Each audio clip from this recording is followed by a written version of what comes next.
मु आरती गुरुमा नवम श्रेणीर समस्त भाई और भौणी को सुस्वागत। तेबे आज आम मातृभाषार जो व्याकरण विभाग रही से व्याकरण विभाग आम अध्ययन करवा। आमर प्रथम व्याकरण जो प्रसंग रही शब्द गठन। ताले से शब्द गठन विषय आज आम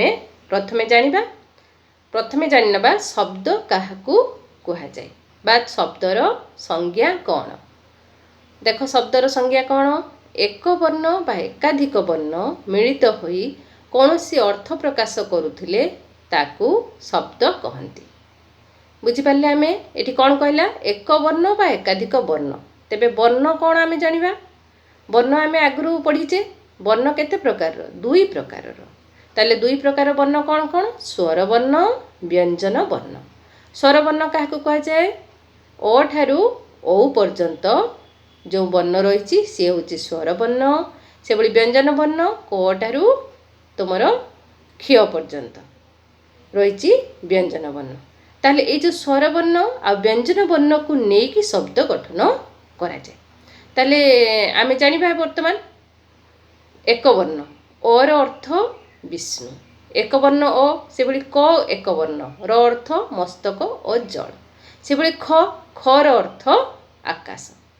या पर आम जानिबा एकाधिक वर्ण। देख दुईटी वर्ण मिसिब त ज।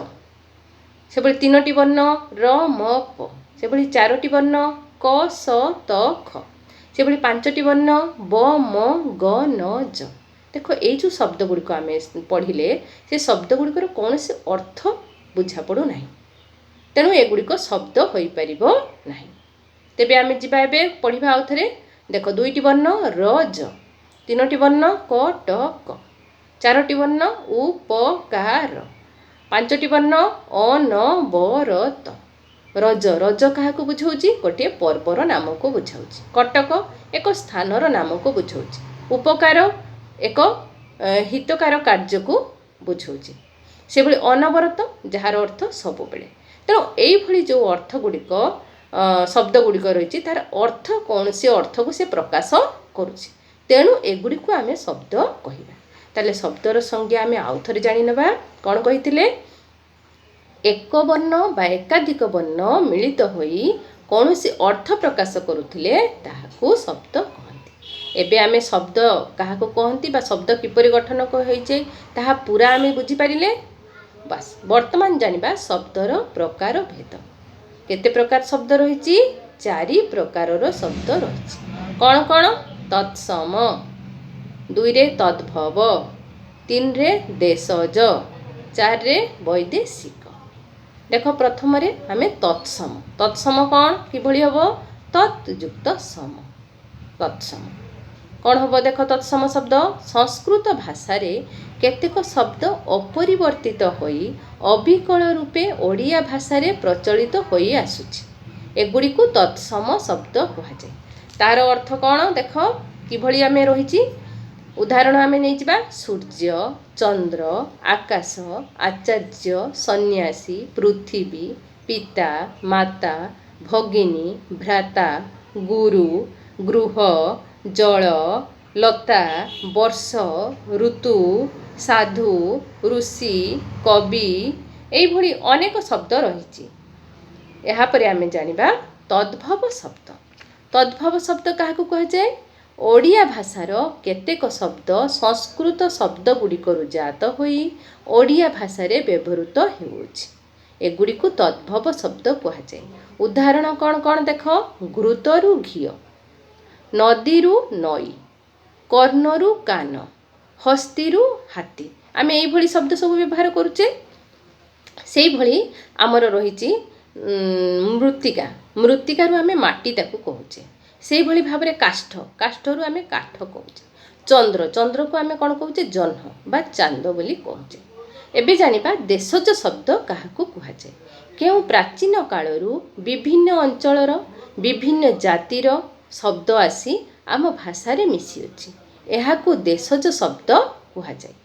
ताहले कौन कौन अच्छी? देख ओडिशा रे तीनोटी स्तर तार रही। कौन कौन? एक रे आदिवासी शब्द, दुई रे द्राविड़ शब्द जोड़ा अच्छी, ତିନିରେ ଓଡ଼ିଶାରେ ଜନସାଧାରଣଙ୍କ ମୁଖରୁ ସୃଷ୍ଟ ଶବ୍ଦ। ତାହେଲେ କ'ଣ ହେଇଛି ଦେଖ, ଆଦିବାସୀ ଭାଷା କେଉଁଭଳି ଭାବରେ ଅଛି? ଅଟେଇ, ଅରମା, ଆଣ୍ଠୁ। ଦ୍ରାବିଡ଼ ଭାଷା କ'ଣ କ'ଣ ଅଛି? ଓଡ଼ା, ଆରିସା, ଏଣ୍ଡୁରି, ଓଗାଡ଼ି। ସେଭଳି ଓଡ଼ିଶାର ଜନସାଧାରଣଙ୍କ ମୁଖରୁ ସୃଷ୍ଟି ହେଉଥିବା ଭାଷା କ'ଣ କ'ଣ ଅଛି? ଢିଙ୍କି, ଅଖାଡୁଆ, ଜନ୍ତାଳ, ହାକୁଟି, ଜନ୍ଦା, ଝାଇଁ, ଦିଲ, ଧଡ଼ି, ଏଇଭଳି ଅନେକ ଶବ୍ଦ ରହିଛି। ବର୍ତ୍ତମାନ ଜାଣିବା ବୈଦେଶିକ ଶବ୍ଦ କାହାକୁ କୁହାଯାଏ। ବିଦେଶୀ ଶାସନ, ବୈଦେଶିକ ବାଣିଜ୍ୟ ଓ ଧର୍ମ ପ୍ରଚାର ମାଧ୍ୟମରେ କେତେକ ଶବ୍ଦ ଓଡ଼ିଆ ଭାଷାରେ ପ୍ରବେଶ କରିଛି, ଏହାକୁ ବୈଦେଶିକ ଶବ୍ଦ କୁହାଯାଏ। ଉଦାହରଣ ନେଇଯିବା, ପର୍ତ୍ତୁଗୀଜ ମାନେ ଆମ ମାନେ ଭାରତକୁ ଆସିଥିଲେ, ତାପରେ ଓଡ଼ିଶାରେ ସେ ଶବ୍ଦ ଆସି ମିଶିଲା। ସେଭଳି ଜାବନିକ ମାନେ ଆସିଥିଲେ, ପାରସିକ ମାନେ ଆସିଥିଲେ, ତୁର୍କୀ ମାନେ ଆସିଥିଲେ, ଇଂରେଜୀ ମାନେ ଆମ ସବୁ ଭାରତକୁ ଆସିଥିଲେ। ଏମାନଙ୍କର ଭାଷା ଆମ ଓଡ଼ିଆ ଭାଷାରେ ମଧ୍ୟ ମିଶ୍ରିତ ହୋଇଛି। ପର୍ତ୍ତୁଗୀଜର ଭାଷା କ'ଣ କ'ଣ ଦେଖ, ଗିର୍ଜା, ପାଦ୍ରୀ। ଆହୁରି ମଧ୍ୟ ଶବ୍ଦ ଅଛି, ବୋତଲ, ବୋତାମ, ତମାଖୁ, ନିଲାମ, ଏଭଳି ଅନେକ ଶବ୍ଦ ରହିଛି। ଜାବନିକ, ଆଇନା, ଓକିଲ, ଏଭଳି ଅନେକ ଶବ୍ଦ ରହିଛି। ତମ ବହିରେ ମଧ୍ୟ ଆହୁରି ଶବ୍ଦ ରହିଛି। ସେଭଳି ପାରସିକ, ପାରସିକ କ'ଣ, ଅଙ୍ଗୁର, ଚଷମା, ଏଭଳି ଅନେକ ଶବ୍ଦ ରହିଛି। ଆହୁରି ତୁମର ପାରସୀ ଶବ୍ଦ ଅଛି, ଦରକାର, ତଲାସ, ଦରଜି, এইଭଳି ଶବ୍ଦ ରହିଛି। ଆଉ ଆମେ ଜାଣିବା ତୁର୍କୀ, ତୁର୍କୀର କଇଁଚି, କୁଲି, ଗାଲିଚା। ଇଂରାଜୀ ଶବ୍ଦ ଟିକେଟ, ବେଞ୍ଚ, ଟେବୁଲ, ଜଜ୍, ପେନ୍, এইଭଳି। ୟା ପରେ ଜାଣିବା ଶବ୍ଦର ରୂପ। କେତୋଟି ରୂପ ଦେଖ, ଗଠନ ଦୃଷ୍ଟିରୁ ଶବ୍ଦ ଦୁଇ ଭାଗରେ ବିଭକ୍ତ କରାଯାଇଛି। କ'ଣ କ'ଣ? ମୌଳିକ ଶବ୍ଦ, ବ୍ୟୁତ୍ପନ୍ନ ଶବ୍ଦ। ତାହେଲେ ମୌଳିକ ଶବ୍ଦ କାହାକୁ କୁହାଯାଏ ପ୍ରଥମେ ଜାଣିବା।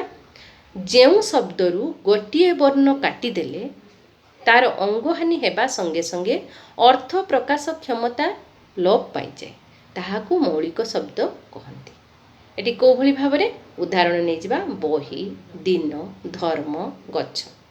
ଆଚ୍ଛା, ଯଦି ଆମେ ତାର ଅଙ୍ଗହାନି ହେଇଯିବ, ମାନେ ବହି, ବହିରୁ ଆମେ ବ କାଟିଦେବା, ହି ରହିବ, କୌଣସି ଅର୍ଥକୁ ବୁଝା ପଡ଼ୁନାହିଁ। ଦିନରୁ, ଦିନରୁ ଆମେ ଏପଟୁ ନ କାଟିଦେବା, ଦି ରହିବ, କୌଣସି ଅର୍ଥକୁ ବୁଝା ପଡ଼ୁନାହିଁ। ସେଭଳି ଭାବେ ଧର୍ମ, ଧର୍ମ ଆମେ ଧ କାଟିଦେବା, ମ ରହିବ, ତେଣୁ ମୋର କିଛି ଅର୍ଥ ବୁଝା ପଡ଼ୁନାହିଁ। ଗଛ, ଗଛ ସବୁବେଳେ ଆମେ ଗ କାଟିଦେବା, ସେଭଳି ଛ ରହିବ, କୌଣସି ଅର୍ଥକୁ ବୁଝା ପଡ଼ୁନାହିଁ। ତାହେଲେ ଏଇଭଳି ଅଙ୍ଗହାନି ଯଦି ହେବ, ତାହେଲେ ଅର୍ଥ ପ୍ରକାଶ କ୍ଷମତା ଲୋପ ପାଇଯାଉଛି। ତାହେଲେ ଏଇଗୁଡ଼ିକୁ ମୌଳିକ ଶବ୍ଦ କୁହାଯାଏ।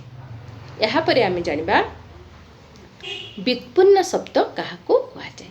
ମୂଳ ଶବ୍ଦର ପୂର୍ବରୁ ବା ପରେ ଆଉ ଏକ ରୂପ, ପ୍ରତ୍ୟୟ ବା ଶବ୍ଦ ସଂଯୋଗ କରି ନୂତନ ଶବ୍ଦ ଗଠନ କରାଗଲେ ତାହାକୁ ବ୍ୟୁତ୍ପନ୍ନ ଶବ୍ଦ କୁହାଯାଏ।